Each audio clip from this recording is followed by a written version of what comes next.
Welcome to Rise Above Performance Training 15 Minutes of Strength, the show where we explore and discuss the vast landscape of strength. I'm your host, Doug Fiorinelli, and this is episode 14. I'm thinking I'm back. So it has been a while. I'm not proud of that, but I feel like I need to explain and also feel that I'm going to let you guys know what I'm going to do going forward with this podcast and video content. So I did a little bit of research. The last time that I did do an episode, it was September of 2022, and that was episode 13. I don't know why I stopped on episode 13. Some say it was bad luck. I don't know. Just me. Anyway, that was episode 13, and I took a step back, not because it was getting heavy or anything like that. This isn't my full-time job, but my full-time job was getting a little bit more kind of involved, I would say. Had the gym to run. So if you guys don't know, I do run a gym, Rise Above Performance Training. And as a full-time gig, it's pretty much just me. I have a physical therapist and I have a little bit of help with some other things, but I pretty much run the gym full-time, training full-time, and then doing all the extras. This isn't cry for me or anything like that. I signed up for it and this is what I like to do, and I'm doing that. So that is work-wise priority number one.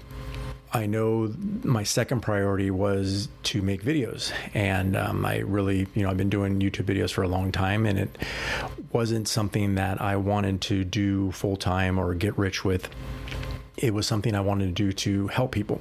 I'm not an impressive lifter or the best trainer in the world, but I feel like I do have an ability that is based on teaching things simply and teaching things to pretty much anybody that's willing to learn. So if you're new to exercise, if you are already well vested in exercise and need some tips, I feel like my experience from, being a trainer since 2001 and working probably, I haven't counted, but, probably over 1,000 clients, I'm able to kind of shortcut and help people learn a little quicker and enjoy their workouts. So that, it's my primary goal. And, I have been making YouTube videos. I don't know, back when there was an old flip camera, I started with that. They're not great videos. You can go look at them and laugh at them, but they're, I've come a little bit of a way with that. I wanted to step that up a little bit because I realized that I wasn't getting a lot of views, and it wasn't again, it's not, I need thousands of views to get money or anything like that. I just wanted to make sure if I was putting content out here on the internet that I wanted to make sure I was reaching more people that might need it and might find it useful. And quite frankly, if I was going to put the time and energy into it, I would like again, to reach more people and hopefully help more people out. So what I did was I had to do a few things. I had to come up with better topics, whether it's different workouts or learning how to move a kettlebell better in a clean or a snatch or something like that. I wanted to make sure I was having better topics. So that's number one. So I would ask people, I would look at my old videos, I would see which one to do well. I would search things that people are searching. So you can pretty much type in a Google, and you know how Google completes your sentences before you're even done thinking about them. So I would say, what is the best exercise for, and it would pop something up. And I'm like, okay, let me see if I can put my 2 cents in there. So better topics. And then, better audio was kind of a big thing. So problem is when I'm in the gym, I set everything up, tripod, a little bit of lighting, making sure I'm in frame, and I kind of hit the audio, set it up and go. And sometimes, it's not that good. I don't like to wear a lapel mic when I'm working out because you can hear me heavy breathing, or if I'm doing something that bumps it, you're going to get this loud reverberation, and it's just a little bit of a pain to edit out or redo. Again, I got to shoot these videos around my work schedule. So a lot of times they're either really early in the morning, which works out well because it's quiet in the gym, or late at night. Again, it's more quiet. During the day, it's almost impossible just because of work, but also there's noise. I mean, I got trains going by. I got businesses next door that make noise, and I'm trying to keep it moderately professional when I do these things. Another big thing with YouTube is titles. So, learning what people search. So again, like when I was typing in things and what are people searching, I had to make those titles that people were searching for. So what I would think is a good title might not necessarily reflect what people are thinking. And you got to think more of the layperson, like how do I do a kettlebell swing, or how do I not hurt my back when I swing a kettlebell, something like that, versus, make sure you hip hinge when you're doing the kettlebell swing, something like that. And you got to pique people's interest, like how not to hurt your back during a kettlebell swing. So people will be like, oh, I want to click the video and see it. So, and, I want to be honest about things when I'm doing them. So I had to make sure that when I'm doing titles, I don't feel like I'm being disingenuous or bait and switch or spending a lot of time talking about the video and then not get into the meat and potatoes. I like to go right into it, quick intro, go into it, be able to take something with you when you're done. And for that, like I said, I'm not caring about length or time. That's what I want to get done and do with those videos. And then lastly, you got to have a good thumbnails. And these are things that I was doing horribly with my videos. So I would basically take a still shot of the video and then put in some type of fun font that I thought was fun font. And a lot of times it wasn't. People are just going to click on it. So you got to get good photos, and then you got to have someone that kind of knows Photoshop or something like that, which I don't. So I have someone helping me out. We have to do photos probably every 2 months or so. I just take quick photos and I kind of sketch out what I want to do. Like, these are the 4 videos I'm trying to do, and then let's take some photos. And then I also try to take extras so I can use them again or a different style. So that was the big thing. And the thumbnails, I think, I'm the same way. You got to kind of think about what you're doing when you're looking at YouTube videos. So when I'm scrolling down, I'm like, if I see a good thumbnail, sometimes I'll click it. Or if I see some bold words that resonate with me quickly, I'll click on it and give it a shot. So there's a little bit of a game to it. So that learning these things, and I had took a little bit of an online course, which was really good, I thought. And, Primal Video, I'll kind of give them a shout out. So I did that for about a year and went through the modules, and it was very digestible and easy to learn for someone like me. And I think it's something that I can do going forward and not having a team. It's just going to be primarily me, and just to carve out some time, a couple of hours a week to make a video.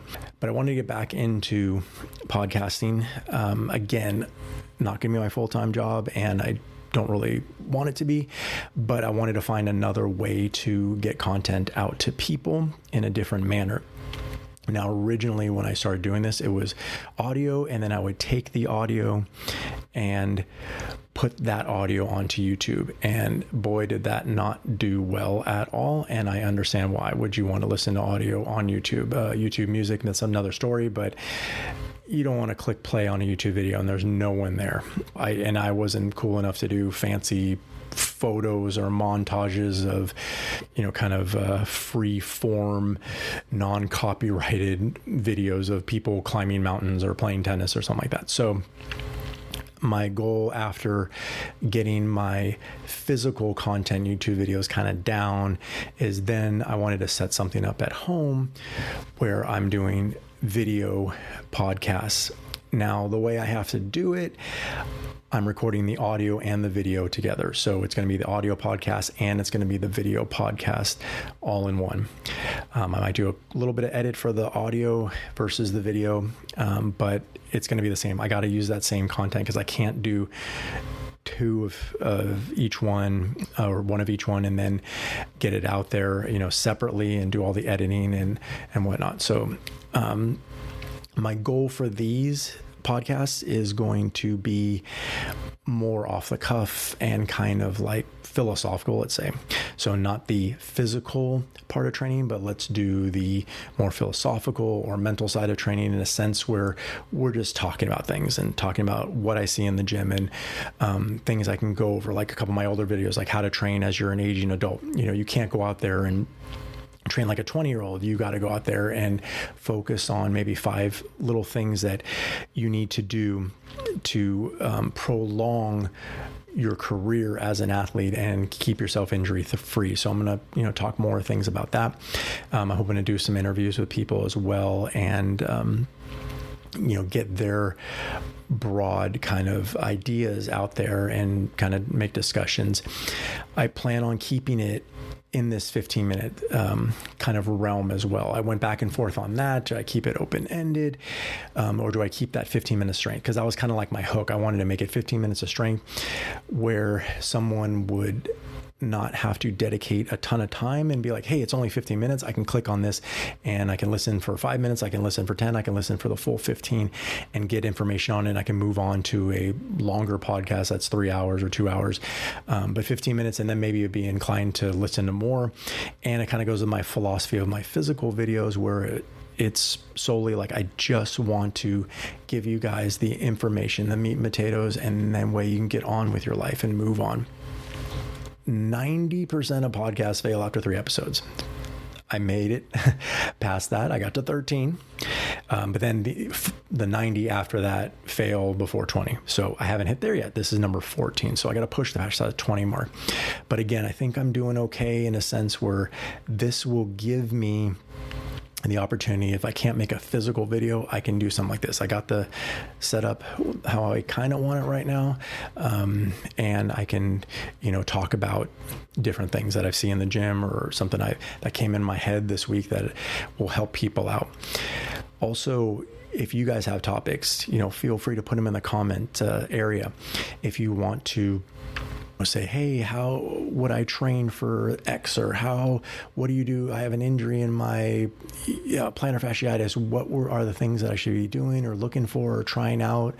I'm more than happy to give my 2 cents, and you can kind of take it from there and take my kind of real world experience and run with it and see if that helps you out. And probably, a lot of the things will give you some good ideas to on going forward. Again, I like to keep things very simple. So you don't need a lot of equipment. You don't need a lot of experience as long as you are in the right mindset with your training. I always tell people, it's just exercise. It really is. If there's something specific you need to train for, like a body fat or a certain particular lift you want to get or a particular weight you need to move for a competition, then yes, you got to dig into the weeds a little bit more. For the general population, myself included, weight training and physical movement is a means to a greater end.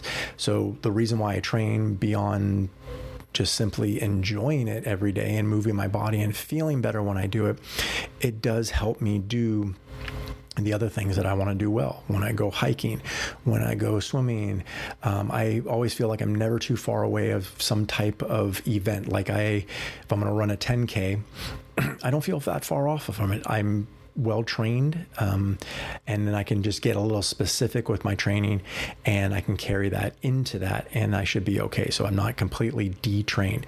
And also I feel better. I look better, I have more energy, I sleep better.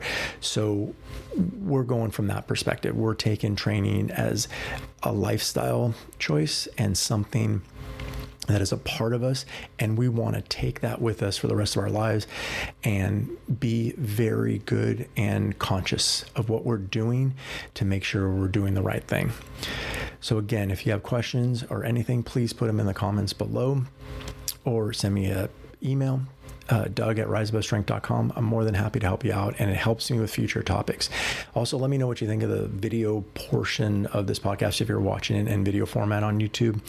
I don't have a great studio. This is my back office, and I just kind of fooled around with the lighting a little bit, moved my camera, had to get the settings properly, but I'm making a go of it. I'm really trying the best to my ability. I know a little bit about things to keep me dangerous, as I say. So thanks again for listening.